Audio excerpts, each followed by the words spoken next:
지금 테헤란에서 온 것은 휴전의 신호가 아니라 도널드 트럼프에 대한 직접적인 반박이었습니다. 자비롭고 자애로우신 하나님 이름으로 여러분이 그토록 말하던 전략적 힘은 전략적 패배로 바뀌었습니다. 자칭 세계 초강대국이 이 교착 상태에서 벗어날 수 있었다면 이미 그렇게 했을 것입니다. 여러분의 패배를 합의라 하지 마세요.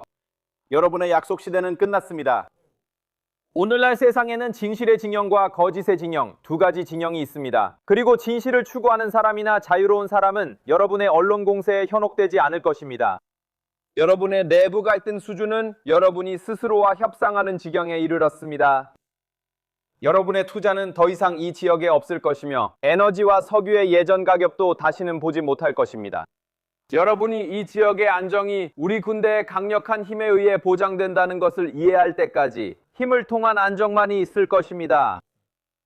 우리는 명확히 선언합니다. 우리의 의지가 있기 전까지는 어떤 상황도 이전 상태로 돌아가지 않을 것입니다. 이 의지는 R입니다. 이 순간은 오직 이란 국민을 상대로 행동하려는 생각이 당신들의 더러운 마음에서 완전히 사라질 때에만 올 것입니다. 처음부터 우리의 첫 번째이자 마지막 말은 이것이었고 지금도 그렇고 앞으로도 항상 그럴 것입니다.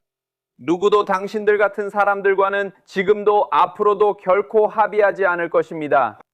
전능하고 지혜로운 하나님이 허락하지 않으시면 승리는 없습니다.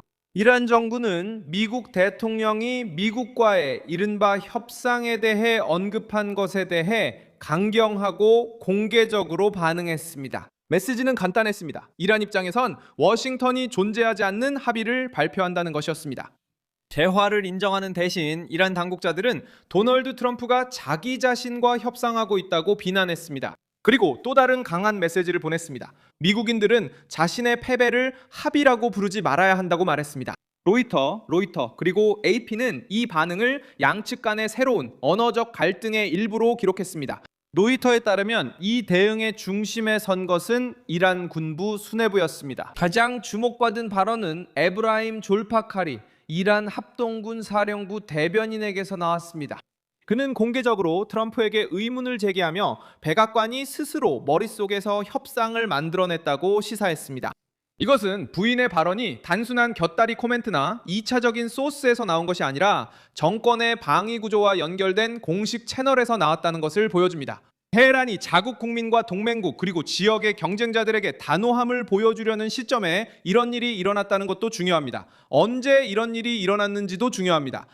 공개된 자료에 따르면 이 대응은 2026년 3월 24일에서 25일 사이에 전쟁, 공격, 그리고 글로벌 에너지 시장에 대한 압력이 커지는 뉴스 속에서 힘을 얻었습니다. 이 점이 중요한 이유는 상황의 맥락을 바꾸기 때문입니다. 이것은 과거의 발언을 다시 꺼낸 것이 아니라 이미 석유, 투자, 지역 안보에 영향을 미치고 있는 군사적, 외교적 갈등과 연관된 현재의 위기 속에서 나온 반응입니다. 이 분쟁은 공식적으로 외교 무대에서 워싱턴과 테헤란 사이에서 벌어지고 있습니다. 하지만 실제로는 중동 전역과 국제 시장에까지 확산되고 있습니다. 전쟁과 새로운 공격의 위협이 위기를 더욱 심화시켰습니다. 로이터 통신은 이번 충돌이 이미 중동의 에너지, 금융, 위험 인식에 영향을 미치고 있다고 강조했습니다. 이것이 바로 이란이 투자와 석유 가격에 대해 언급한 발언이 우연히 나온 것이 아님을 설명해 줍니다. 이란은 압력이 계속된다면 그 대가가 군사 분야에만 국한되지 않을 것임을 분명히 하려고 합니다. 그 대가는 전 세계의 정부, 기업, 소비자들의 지갑까지 미칠 수 있습니다. 이란이 했던 것처럼 말이죠. 이 부인은 부드러운 외교적 언어가 아니라 풍자와 대립 그리고 간접적인 위협으로 이루어졌습니다. 미국이 혼자 협상하고 있다고 말함으로써 그 정권은 트럼프의 주장을 부인할 뿐만 아니라 당신의 패배를 합의라고 부르지 마라고 말하며 조롱하려고도 합니다. 이라는 이야기를 뒤집으려고 하며 공지에 몰린 쪽은 테헤란이 아니라 워싱턴이라는 인식을 퍼뜨리려 합니다. 그리고 이 지역에 대한 투자 소식도 없을 것이고 에너지와 석유의 예전 가격으로 돌아가는 일도 없을 것이라고 말하면서 메시지는 더욱 공격적으로 변합니다. 이 정권은 불안정이 계속될 수 있으며 이 위기의 대가가 클 것임을 시사합니다. 왜 이 대응이 그렇게 중요한 걸까요? 왜냐하면 이것이 적어도 공개적으로는 트럼프가 외교적 진전을 보여주려는 시도를 무너뜨리기 때문입니다. AP통신은 트럼프가 이란이 협상을 원하고 있으며 이를 위해 적합하다고 여겨지는 인물들과 접촉이 있었다고 말해왔다고 보도했습니다. 미국의 입장에 문제가 되는 점은 테헤란이 모든 것을 공개적으로 부인했다는 것이고, 이런 종류의 위기에서는 이야기의 힘이 미사일만큼이나 중요하다는 점입니다. 한쪽은 협상을 발표하고 다른 쪽은 그것을 허풍이라고 부르면 전 세계에 비치는 모습은 신뢰를 둘러싼 치열한 싸움입니다. 또 다른 결정적인 요소가 있습니다. 이란은 어떤 항복의 모습도 보이지 않으려는 것으로 보입니다. 그리고 경제적으로 미국과의 직접 대화를 인정하는 것은 국내적으로 후퇴로 보일 수 있습니다. 그래서 전략은 심지어 도발적으로 대응하는 것이었습니다. 목표는 저항의 자세를 유지하고 도널드 트럼프가 합의의 아이디어를 정치적으로 이용하지 못하게 막으며 테헤란이 약화된 쪽으로 묘사되는 것을 받아들이지 않는다는 것을 보여주는 것입니다.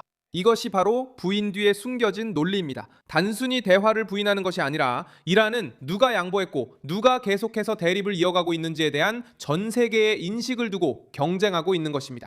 한쪽이 협상을 언급하고 다른 쪽이 조롱으로 대응할 때 그 실질적인 효과는 우려스럽습니다. 긴장을 완화할 수 있는 여지가 줄어들게 됩니다. 이로 인해 불확실성이 커지고 지역 긴장이 고조되며 시장은 계속 경계하게 됩니다. 로이터 통신은 이미 전쟁이 중동 에너지 부문에 깊은 상처를 남겼다고 지적해왔습니다. 또한 해당 기관의 또 다른 분석에서는 이번 위기가 석유와 연관된 금융 시스템의 오랜 확신마저 흔들고 있다고 강조했습니다. 결국 이란의 입장은 분명합니다.